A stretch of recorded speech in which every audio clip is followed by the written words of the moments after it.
Hello दोस्तों market आजकल काफ़ी वॉलेटाइल चल रही है। कभी 2% गिर जाती है, कभी 2% उठ जाती है।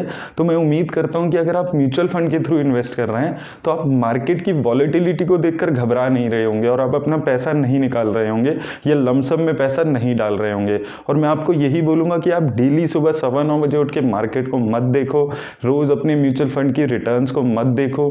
अगर आप 15-20 साल के लिए इन्वेस्ट कर रहे हैं तो ये डेली आपको रिटर्न देखने का कोई बेनिफिट नहीं है। बस हो सकता है कि इससे आप कोई गलत डिसीजन ले लें अपने इन्वेस्टमेंट पे। आप सिर्फ अपने म्यूचुअल फंड की परफॉर्मेंस को ट्रैक करो, वही आपके लिए बहुत रहेगा।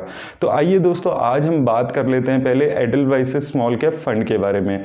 काफ़ी लोगों की रिक्वेस्ट आ रही थी इस पर्टिकुलर फंड के बारे में, तो इस वीडियो में हम डिटेल में डिस्कस करेंगे इस फंड की डिटेल्स। तो आइए देख लेते हैं इस वीडियो में। दोस्तों ये एक स्मॉल कैप फंड है, तो ये मेजर अपना पैसा जो है वो टॉप 250 कंपनीज के अलावा जितनी कंपनीज हैं उसमें इन्वेस्ट कर रहा है। अब अगर हम इसके बात करें इसके पोर्टफोलियो की, तो अभी इस फंड के पोर्टफोलियो में 70 शेयर्स के आसपास अवेलेबल हैं और इस फंड का जो बेंचमार्क है वो निफ्टी स्मॉल कैप का 250 इंडेक्स चल रहा है। और अगर हम इसके लॉन्च डेट की बात करते हैं तो जनवरी 2019 इस फंड की लॉन्च डेट है। और अगर हम देखें इसको तो ये कंपैरेटिवली काफ़ी नया फंड है, 2-2.25 साल के आसपास ही हुए हैं अभी इस फंड को चलते हुए।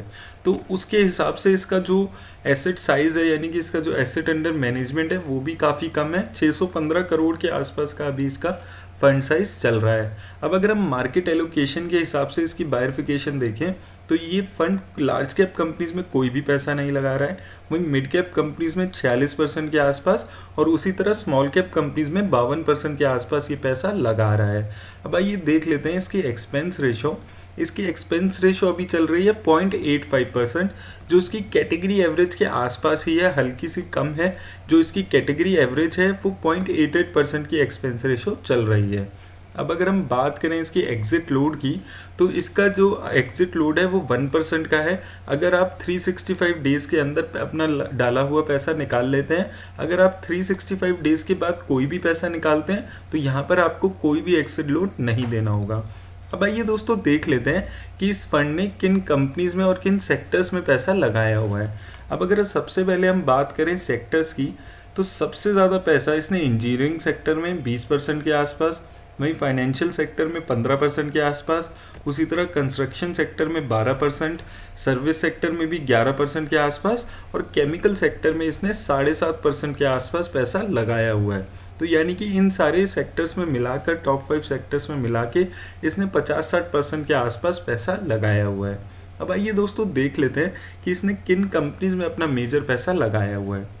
अब अगर हम कंपनीज देखते हैं तो सबसे ज़्यादा पैसा इसने डिक्सन टेक्नोलॉजी में 5%, वहीं जेके सीमेंट्स में 3%, उसी तरह फेडरल बैंक में 2.5% के आसपास, उसी तरह अपोलो ट्यूब्स में 2.5% के आसपास, लॉरस लैब्स में भी 2% के आसपास, एमसीएक्स में 2%, रत्नामनी मेटल ट्यूब्स में भी 2%, उसी तरह ओरिएंट इलेक्ट्रिक, ब्रिगेड एंटरप्राइज और टीसीआई एक्सप्रेस में इसने 2% के आसपास पैसा लगाया हुआ है। तो दोस्तों ये है वो टॉप 10 कंपनीज जिसमें इसने पैसा लगाया हुआ है।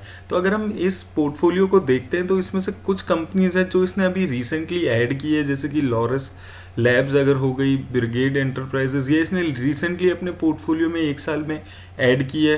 वहीं फेडरल बैंक में भी इसने अभी काफ़ी अपने इन्वेस्टमेंट बढ़ाई है। और अगर हम देखते हैं इसकी टर्नओवर रेशो, तो इसकी टर्नओवर रेशो लगभग 67-68% के आसपास चल रही है, जो कि स्मॉल कैप फंड के हिसाब से थोड़ी हाईयर साइड पे है। यानी कि ये अपने जो पोर्टफोलियो है उसमें लगातार चेंजेस करता रहता है। इसकी जो कैटेगरी एवरेज टर्नओवर रेशो है वो भी इसी के आसपास चला करती है। अब आइए दोस्तों देख लेते हैं कि इस फंड ने आपको रिटर्न कैसे दिया अगर आपने वन टाइम 10,000 रुपये इसमें लगाए होते। अब अगर हम वन टाइम इन्वेस्टमेंट पे बात करें तो अगर आपने 3 महीने पहले इसमें 10,000 रुपये लगाए होते तो वो पैसा आपका आज 12,000 रुपये हो गया है। वहीं 6 महीने में ये 10,000 रुपये आपके 14,000 रुपये के आसपास हो गए हैं। वहीं 1 साल में ये 10,000 रुपये आपके 15,500 रुपये के आसपास हो गए हैं। यानी कि 1 साल में इस फंड ने 55% के आसपास की रिटर्न दी है।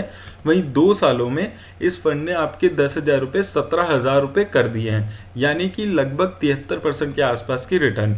तो रिटर्न के मामले में तो ये अभी अच्छा ही दिख रहा है। अब आइए इसको एक बारी हम कंपेयर करके देखते हैं कि इस फंड ने अपनी कैटेगरी एवरेज के हिसाब से कैसी रिटर्न दी है।